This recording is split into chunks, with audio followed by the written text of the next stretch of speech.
ముఖ్యంగా మన గవర్నమెంట్ ఈరోజు వందే మాతరం 150 సంవత్సరాలు కంప్లీట్ అయిన సందర్భంగా ఈ సాంగ్ని రచించినటువంటి బకిం చంద్ర చటర్జీ వారు ఆనందమఠ నవల్లో దీని భాగంగా రచించారు. మన భారతదేశం ఎన్నో మతాలు, కులాలు, ప్రాంతాలుగా వివిధ రాష్ట్రాలుగా విభజించి పరిపాలిస్తున్నటువంటి బ్రిటిష్ గవర్నమెంట్ని కాలంలో మనందరం కూడా ఎవరికి వాళ్ళం అంతా విడిపోయి ఉన్నాం.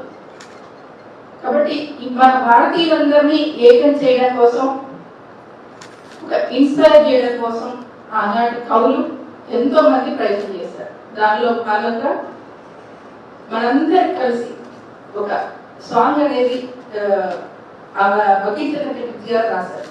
ఆ రాష్ట్రాలు ఏంటంటే మన భారతీయులందరం కూడా ఒకటే. మనం మైథాలజీలో మనం ఏమని చెప్తామంటే భూమిని మాతగా పిలుస్తాం, భారత మాతగా, భారతదేశాన్ని భారత మాతగా మనం గౌరవిస్తాం కదా.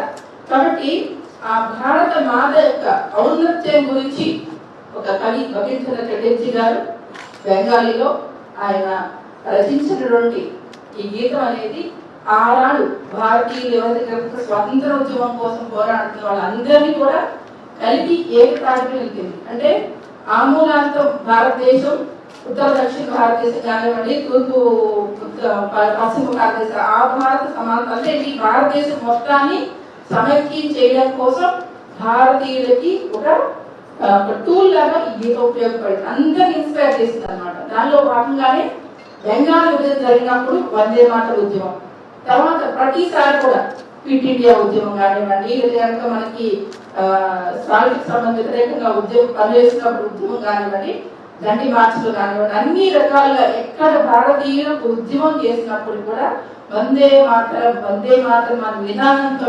బ్రిటిష్ వారి వ్యతిరేకంగా మన భారతీయులందరూ కూడా ఆనాడు పోరాడారు.